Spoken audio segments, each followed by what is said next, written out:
जरूरी सूचना है आप सभी स्टूडेंट्स के लिए। स्टडी फॉर सिविल सर्विसेज का Android app Google play store में आ चुका है, उसको प्लीज तुरंत इंस्टॉल कर लीजिए।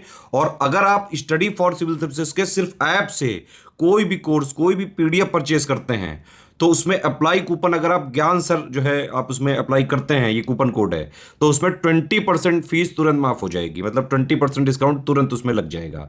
ज्ञान सर लिखना है, नॉर्मली ज्ञान सर स्मॉल लेटर में है सब कुछ, कोई स्पेस नहीं, कोई कॉलम नहीं, सिर्फ ज्ञान सर GYANSIR। इस तरह से अगर कूपन कोड लगाते हैं आप ऐप में बाई करने से पहले, जो अप्लाई कूपन वाले में आता है, तो 20% का डिस्काउंट तुरंत मिलेगा। वीडियो देखिए। नमस्कार दोस्तों, ज्योग्राफी के सेक्शन वाइज टेस्ट में आपका स्वागत है। ये अंतिम लेक्चर है ज्योग्राफी का, जो 100 क्वेश्चन का सेक्शन वाइज टेस्ट है उसका मैंने प्लेलिस्ट बना दी है। 100 क्वेश्चन का बढ़िया से सेक्शन वाइज टेस्ट दिया, इसको आप देखिए। प्लस ज्योग्राफी के 500 MCQ दे दिए हैं, वो करिए। अब इसके बाद मैं अभी आपको ज्योग्राफी के जो PYQ यूपी PSC में आते हैं, सिर्फ और सिर्फ यूपी PSC आयोग अपने एग्जाम्स में पूछता है, चाहे तो ROAR हो, चाहे BEO हो, चाहे यूपी PCS का हो, तो सिर्फ आपको वही MCQ करने होते हैं जो यूपी PSC पूछता है। ये नहीं झारखंड PSC के कर रहे हैं, MP PSC के कर रहे हैं, उनसे मतलब नहीं है।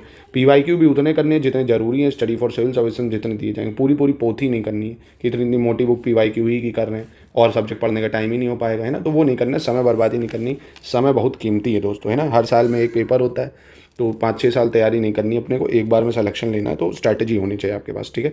हमारे पेड ग्रुप से जुड़ के आप तैयारी करते हैं तो और भी अच्छी तैयारी आप कर सकते हैं इन नंबरों से जुड़ के दोस्तों। तो चलिए आज का लेक्चर शुरू करते हैं क्वेश्चन 76 से। कौन सा क्वेश्चन गलत है इनमें, मतलब स्टेटमेंट गलत है, ये आपको बताना है। 30 दिसंबर 2018 को प्रधानमंत्री द्वारा अंडमान और निकोबार द्वीप समूह में स्थित रॉस द्वीप समूह का नाम बदलकर नेताजी सुभाष चंद्र बोस द्वीप कर दिया गया था, नंबर 1। दूसरा, प्रधानमंत्री द्वारा अंडमान निकोबार द्वीप समूह में स्थित नील द्वीप समूह का नाम बदलकर शहीद द्वीप कर दिया गया था। और अंडमान निकोबार में स्थित हैवलॉक द्वीप समूह का नाम बदलकर स्वराज द्वीप कर दिया गया था। तो कौन सा इसमें से गलत है? कोई भी गलत नहीं है। देखिए इंपॉर्टेंट है, रॉस द्वीप इसका नाम बदल के क्या हुआ? नेताजी सुभाष चंद्र बोस द्वीप, नंबर 1। नील द्वीप इसका नाम बदल के हुआ शहीद द्वीप। हैवलॉक द्वीप इसका नाम बदल के हुआ स्वराज द्वीप। तो बहुत ज़्यादा इंपॉर्टेंट है, जो आपको याद रखना है, ठीक है। आपसे मैचिंग में पूछ सकता है ये प्रश्न, ठीक है। ऐसे करके मैचिंग में दे देगा आपको, रॉस द्वीप की जगह यहाँ को शहीद द्वीप दे दे कि मैच कर रहा है कि नहीं, तो आपको सही आना चाहिए। रॉस द्वीप सुभाष चंद्र बोस, नील द्वीप शहीद द्वीप, हैवलॉक द्वीप स्वराज द्वीप, ठीक है। चलिए आगे बढ़ते हैं क्वेश्चन नंबर 2 पे। निम्नलिखित में से सही विकल्प का चयन करना है। कौन सा विकल्प सही होगा ये बताना होगा आपको। 8 डिग्री चैनल जो है वो मिनिकॉय और मालदीव के द्वीपों को अलग करता है, नंबर 1। 9 डिग्री चैनल मिनिकॉय द्वीप को मुख्य लक्षद्वीप द्वीप से अलग करता है। 10 डिग्री चैनल अरब सागर में अंडमान द्वीप समूह और निकोबार द्वीप समूह को एक दूसरे से अलग करता है, ठीक है। तो यहाँ पे कौन सा सही हो जाएगा? देखिए, तो बिल्कुल पहला तो एकदम सही है कि 8 डिग्री चैनल जो है वो मिनिकॉय और मालदीव के बीच में है, ये बिल्कुल ठीक है। 9 डिग्री चैनल जो है ये मिनिकॉय और मेन लक्षद्वीप के बीच में है, याद रखना इंपॉर्टेंट है। 10 डिग्री चैनल जो है यहाँ पे गलत ये है कि अंडमान आइलैंड और निकोबार आइलैंड को एक दूसरे से अलग करता है, पर ये अरेबियन सी में नहीं है, ये है बे ऑफ बंगाल में, है ना, बंगाल की खाड़ी में है, बे ऑफ बंगाल में ना अंडमान, वो तो लक्षद्वीप है भाई अरेबियन सी में। तो याद रखना 10 डिग्री चैनल अंडमान निकोबार को अलग करता है, ठीक है। 8 डिग्री चैनल मिनिकॉय और मालदीव को अलग करता है, और 9 डिग्री चैनल लक्षद्वीप और मिनिकॉय को अलग करता है, ठीक है। यानी 1, 2 इसका सही हो जाएगा। चलिए आगे बढ़ते हैं। 78 क्वेश्चन कह रहा है कि निम्नलिखित में से गलत कौन है, पहचानना आपको। Select the incorrect option. प्रति चक्रवात में पवनों की दिशा उत्तरी गोलार्ध में घड़ी की सुई की दिशा के अनुरूप होती है, और प्रति चक्रवात में पवनों की दिशा दक्षिणी गोलार्ध में घड़ी की सुई की दिशा के विपरीत होती है। भूमध्य रेखा 35 डिग्री और 40 डिग्री उत्तर और दक्षिण अक्षांशों के बीच पश्चिमी तटों पर वर्षा अधिक होती है और पूर्व की ओर कम हो जाती है, ठीक है। इंग्लिश में देखते हैं। The direction of wind in anti cyclone is clockwise in northern hemisphere. मतलब ये नदर्न हेमिस्फेयर समझ लो आप पहले, जैसे इक्वेटर इसके ऊपर नदर्न हेमिस्फेयर है, ये सदर्न हेमिस्फेयर है। तो नदर्न हेमिस्फेयर में ये चलता है एंटी साइक्लोन, मतलब जो एंटी साइक्लोन होता है वो क्लॉकवाइज चलता है। नदर्न हेमिस्फेयर में एंटी साइक्लोन कैसे चलता है? क्लॉकवाइज, मतलब ऐसे घड़ी की दिशा में, ठीक है।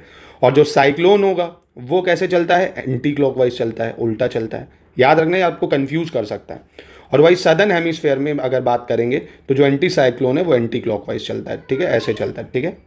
तो ये तो स्टेटमेंट तो बिल्कुल सही है। तीसरी में गलत ये है कि 35 डिग्री 40 डिग्री जो उत्तर और दक्षिण अक्षांश है, इसके बीच पश्चिमी तटों पर वर्षा अधिक होती है। ये बात बिल्कुल ठीक है, पश्चिमी तटों पर वर्षा अधिक होती है और पश्चिम की ओर कम हो जाती है, ना कि पूर्व की ओर कम हो जाती है ना। पश्चिम की ओर क्या हो जाती है? कम हो जाती है, ठीक है। तो ये वेस्ट होना चाहिए यहाँ पे, तो ये गलत है। तीसरा ऑप्शन पहला दूसरा बिल्कुल सही हो जाएगा। 79 देखते हैं, निम्नलिखित जल निकायों को लवणता के आधार पर आरोही क्रम में लगाना है, यानी arrange the water bodies in ascending order और on the basis of salinity. ठीक है, यानी छोटे से बड़े में आपको सेट करना है। ठीक, मृत सागर, तुर्की की वान झील, ग्रेट सॉल्ट लेक। ठीक है, ये 3 है, इनको आपको लगाना है कम सैलिनिटी से ज़्यादा सैलिनिटी में। तो आई होप आप बता सकते होगे कि सबसे जो कम है वो है ग्रेट सॉल्ट लेक, उसके बाद आता है डेड सी, उसके बाद टर्की की वेन लेक। अगर कुछ भी ना पता होता, ये भी पता होता कि टर्की की जो वेन लेक है सबसे ज़्यादा सलाइन है, तो भी आप बता सकते थे। ठीक है, तो ऑप्शन बी इसका बिल्कुल सही हो जाएगा। 80 देखते हैं, प्रति किलोग्राम समुद्री जल में निम्नलिखित में से किस अवयव की मात्रा ग्राम में सबसे कम होती है? In the per kilogram of sea water which of the following component has the lowest amount in gram? Magnesium, potassium, chlorine, borate. ठीक है, किस में सबसे कम होती है? तो देखिए, मैग्नीशियम की अगर मात्रा आप देखेंगे तो ये तो होती है 1.28 मिलीग्राम, कितनी? 1.28। और पोटेशियम अगर देखेंगे तो 0.38 होता है। क्लोरीन का अगर देखा जाए तो क्लोरीन होता है सबसे ज़्यादा 18.97। बोरेट सबसे कम होता है 0.02। ठीक है, और इसमें सबसे कम पूछ रहा है तो बोरेट हो जाएगा। ठीक है, समुद्री जल में सबसे कम क्या हो जाएगा? बोरेट। निम्नलिखित में से सही विकल्प का चयन करना है। इसमें कौन सा विकल्प सही होगा आपको ये बताना है। इसमें केंद्रीय मृदा लवणता अनुसंधान संस्थान तिरुवनंतपुरम, केंद्रीय कंद फसल अनुसंधान संस्थान करनाल, केंद्रीय शुष्क क्षेत्र अनुसंधान संस्थान जोधपुर और केंद्रीय उपोष्ण उद्यान अनुसंधान संस्थान लखनऊ। ठीक है, तो इसमें कौन सा सही होगा ये आपको बताना है। देखिए, सेंट्रल जो सॉइल सैलिनिटी रिसर्च इंस्टीट्यूट है ये आपका करनाल में है, हरियाणा में। ये कहाँ पे है? करनाल में है, हरियाणा में। और केंद्रीय कंद फसल अनुसंधान संस्थान की अगर बात करें, ये आपका तिरुवनंतपुरम में है, central tuber crop research institute.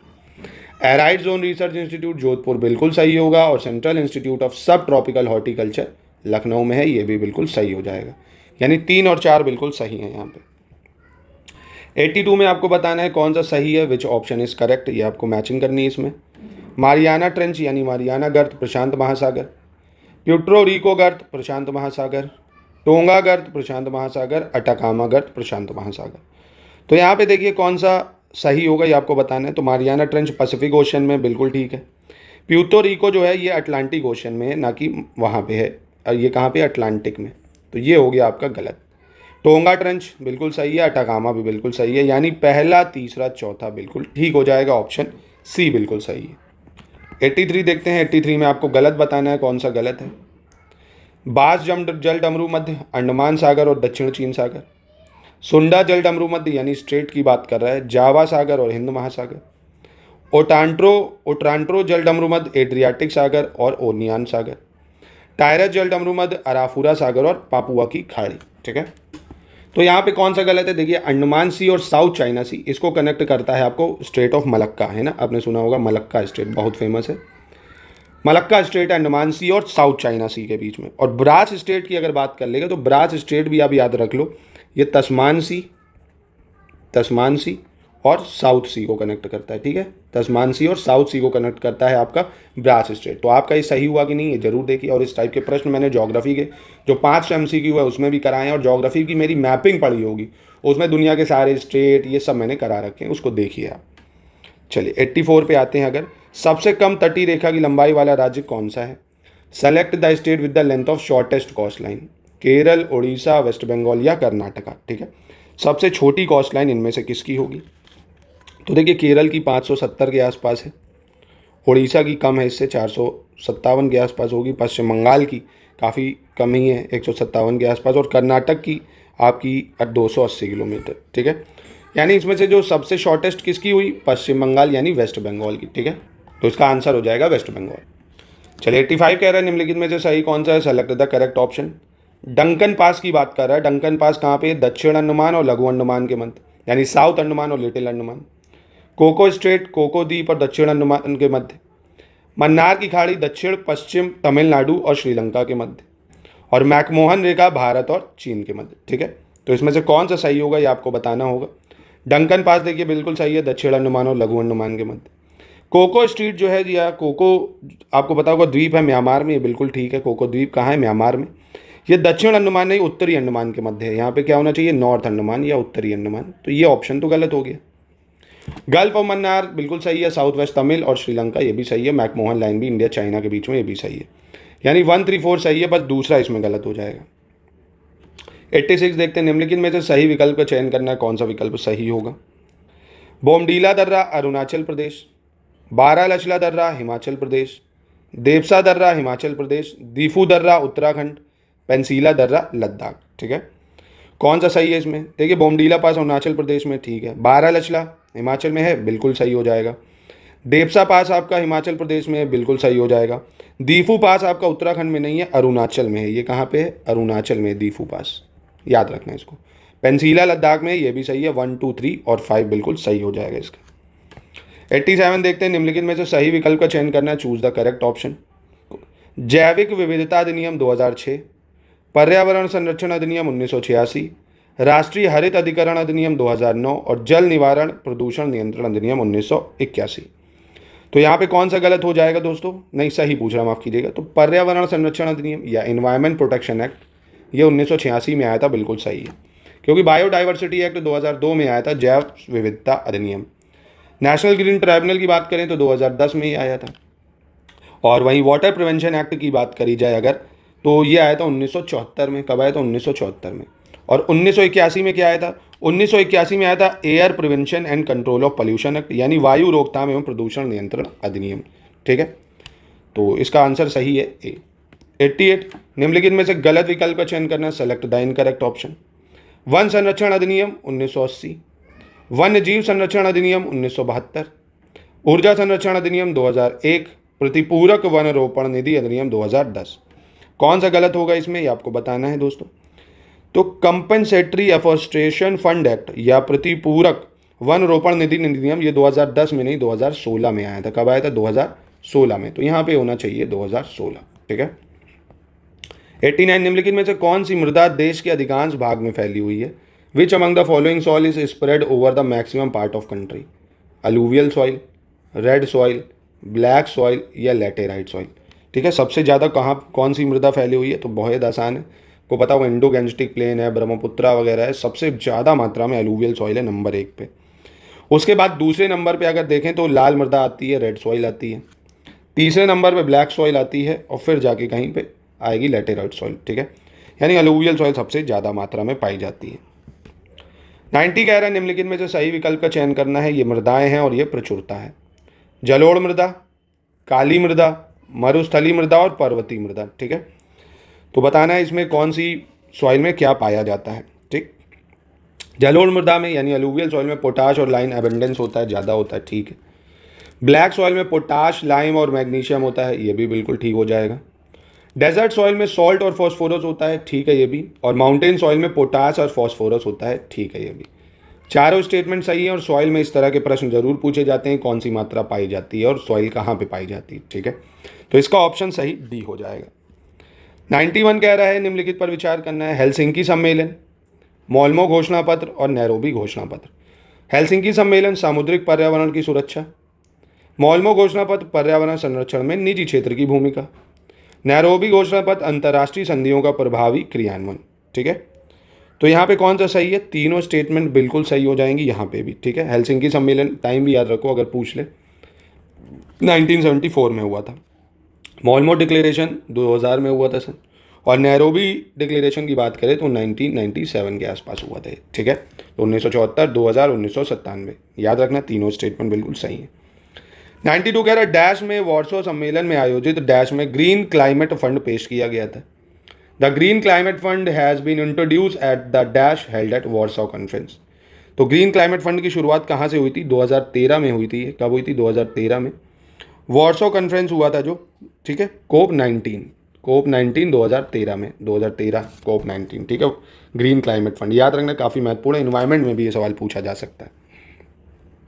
93 कह रहा है, दिए गए लवणों में से किस लवण की लवणता प्रति 1000 ग्राम महासागरीय जल में सबसे अधिक है? Which of the following salt has the highest salinity per 1000 gram of oceanic water among given salt? Sodium chloride, magnesium sulphate या कैल्शियम सल्फेट? तो ये तो बच्चा भी बता देगा भैया, गांधी जी ने डांडी मार्च ही इसीलिए करा था। साधारण नमक, सोडियम क्लोराइड। ठीक है, चलिए क्वेश्चन नंबर 94 देखते हैं। कह रहा है सेलेक्ट द इनकरेक्ट, कौन सा गलत है? ठीक है, हिमाचल और उत्तराखंड हिमालय भारत के दो मुख्य नदी तंत्रों सिंधु और गंगा द्वारा प्रवाहित होते हैं। लघु हिमालय को स्थानीय रूप से हिमाचल प्रदेश में धौलाधार और उत्तराखंड में नागा टिब्बा के नाम से जाना जाता है। भोतिया जनजाति के लोग लघु हिमालय की घाटियों में रहते हैं। The Himachal and Uttarakhand Himalayas drain by two major river Indus and Ganga. Lesser Himalaya locally known as Dhauladhar in Himachal and Naga Tibba in Uttarakhand. People of Bhotia tribe live in the valleys of lesser Himalaya. ठीक है, तो यहाँ पे कौन सा गलत होगा ये आपको पहचानना है। तो भोतिया ट्राइब के जो लोग हैं दोस्तों, ये लेसर हिमालय यानी ग्रेट हिमालय में रहते हैं। कहाँ पे पाए जाते हैं? ग्रेट हिमालय में, या हिंदी में बोलें तो बृहत हिमालय में। बृहत हिमालय या ग्रेट हिमालय। ठीक है, अगला देखते हैं 95 निम्नलिखित में से कौन सा गलत है? Select the incorrect. हिमाचल और उत्तराखंड हिमालय पश्चिम में रावी नदी और पूर्व में काली नदी के बीच स्थित है। उत्तर पश्चिमी हिमालय या कश्मीर हिमालय करेवा के लिए प्रसिद्ध है, जहाँ केसर की एक स्थानीय किस्म जाफरान की खेती की जाती है। The Himachal and Uttarakhand Himalayas are situated between Ravi river in the west and Kali river in the east. The north west Himalayas Kashmir Himalayas are famous for karewas where zafran a local variety of saffron is cultivated. तो कौन सा इसमें से गलत है? कोई भी गलत नहीं है, दोनों स्टेटमेंट बिल्कुल सही हो जाएंगे यहाँ पे। चलिए 96 देखते हैं, इसमें भी आपसे गलत पूछ रहा है, सेलेक्ट द इनकरेक्ट। दार्जिलिंग और सिक्किम क्षेत्रों में हिमालय पूर्व पश्चिम दिशा में विस्तृत है। बृहद हिमालय और पीर पंजाल श्रेणी के बीच विश्व प्रसिद्ध कश्मीर घाटी और डल झील स्थित है। दक्षिण एशिया के महत्वपूर्ण हिमनद जैसे बाल्टोरो और सियाचिन भी कश्मीर हिमालय में पाए जाते हैं। इंग्लिश में देखें यार, the Himalayas extend in the east west direction in the Darjeeling and Sikkim region. Between the great Himalayas and the Pir Panjal range lies the world famous valley of Kashmir and famous Dal Lake. Important glacier of South Asia such as Baltoro and Siachen are also found in Kashmir Himalayas. कौन सा गलत है? कोई भी गलत नहीं है, तीनों स्टेटमेंट बिल्कुल यहाँ पे सही हो जाएंगी। ठीक है, चलिए अगला देखते हैं 97। इसमें भी आपको गलत पूछ रहा है, कौन सा गलत है? पूर्व की ओर बहने वाली अधिकांश नदियाँ बंगाल की खाड़ी में गिरने से पहले डेल्टा निर्माण करती हैं। श्रीलंका और मालदीव हिंद महासागर में स्थित दो द्वीपीय देश हैं जो भारत के पड़ोसी देश हैं। श्रीलंका भारत से मन्नार की खाड़ी और पाक जलडमरूबंध द्वारा अलग होता है। ठीक, most of the east flowing river form delta before falling bay of Bengal. Sri Lanka and Maldives are two island countries located in Indian ocean which are India's neighbouring country. Sri Lanka is separated from India by gulf of Mannar and Palk strait. कौन सा गलत होगा? कोई भी गलत नहीं होगा, यहाँ पे दोनों ही बिल्कुल सही हो जाएंगे। चलिए 98 देख लेते हैं। केंद्र शासित प्रदेश पुडुचेरी के 4 जिलों के संदर्भ में सही विकल्प बनाना है। ठीक है, माहे जिला कर्नाटक राज्य से घिरा हुआ है। कराईकल तथा पुडुचेरी जिले तमिलनाडु राज्य से घिरे हैं। यनम जिला आंध्र प्रदेश राज्य से घिरा हुआ है। ठीक है, कौन सा यहाँ पे गलत होगा? नहीं, सही बताना है, कौन सा सही होगा। देखिए जो माहे जिला है, कौन सा? माहे जिला, ये कर्नाटक में नहीं है, केरल में है। पहली चीज़ कहाँ पे? केरल में हो जाएगा। कराईकाल पुडुचेरी जिले जो है ये तमिलनाडु में है। यनम आंध्र प्रदेश में, ये भी सही है। 2 और 3 सही है, बस पहला गलत हो जाएगा क्योंकि यहाँ माहे डिस्ट्रिक्ट जो है ये केरल में है। 99 इसमें फिर बताना आपको गलत कौन सा है। भारत का सबसे उत्तरी बिंदु इंदिरा कोल लद्दाख में है। भारत का सबसे पश्चिमी बिंदु गुहार मोती गुजरात के कच्छ जिले में है। भारत का सबसे पूर्वी बिंदु किबिथू अरुणाचल प्रदेश में है। ठीक है, कौन सा गलत है? कोई भी गलत नहीं है, अब दोनों बिल्कुल सही हो जाएंगे। ठीक है, आज का अंतिम प्रश्न देख लेते हैं। अंतिम प्रश्न क्या है? भारत के पूर्वी और पश्चिमी घाट नीलगिरी में आकर मिलते हैं। भारत की मानक जो मध्यमा रेखा है एवं कर्क रेखा एक दूसरे को छत्तीसगढ़ में काटती है। आंध्र प्रदेश की न्यायिक राजधानी अमरावती है। ठीक है, तो यहाँ पे कौन सा कथन सही होगा ये बताना है। देखिए ईस्टर्न घाट वेस्टर्न घाट आपको पता होगा नीलगिरी में मिलते हैं। Standard meridian India tropic of cancer जो इंटरसेक्ट करती हैं छत्तीसगढ़ में, ये भी बिल्कुल सही है। जुडिशियल कैपिटल जो है आंध्र प्रदेश की वो अमरावती है, ये गलत हो जाएगा। जुडिशियल कैपिटल जो है आंध्र प्रदेश की ये कुरनूल है। कौन सी है? कुरनूल। ठीक है, तो अमरावती भाई क्या है? अमरावती दोस्तों लेजिस्लेटिव कैपिटल या राजधानी, विधायी राजधानी कह सकते हो, लेजिस्लेटिव कैपिटल है ना। 3 राजधानी और एक और है विशाखापट्टनम। ये कौन सी होगी? विशाखापट्टनम है एग्जीक्यूटिव राजधानी, जहाँ पे सारे इंपॉर्टेंट ऑफिसेज हैं, है ना। ये एग्जीक्यूटिव राजधानी विशाखापट्टनम एग्जीक्यूटिव यानी कार्यकारी राजधानी, विधायी राजधानी अमरावती और न्यायिक कुरनूल। ठीक है, तो ये था शानदार सेक्शन वाइज टेस्ट ज्योग्राफी के 100 क्वेश्चन का। अब मैं आपको कराऊंगा मिसलेनियस के 100 क्वेश्चन का टेस्ट अगेन 4 पार्ट में ही कराऊंगा 25-25 क्वेश्चन के सेट में, तो ज़्यादा सही रहेगा। आप भी देखो 25 क्वेश्चन में से आपके कितने सही हो रहे हैं, एक अपना एवरेज जरूर बना के चलो, है ना। हवा में तैयारी करने से कुछ नहीं होगा, लगातार आपको अपना एनालिसिस खुद करना पड़ेगा। आप किस में कमज़ोर हैं, किस में स्ट्रॉन्ग है। जिस सब्जेक्ट में आप कमज़ोर हैं उसको थोड़ा और बढ़ाइए, ठीक है। और स्ट्रॉन्ग वाले को स्ट्रॉन्ग कैसे करना है, सिर्फ उसके टेस्ट लगाते रहिए बस, ठीक है। चलिए मिलते हैं नेक्स्ट वीडियो।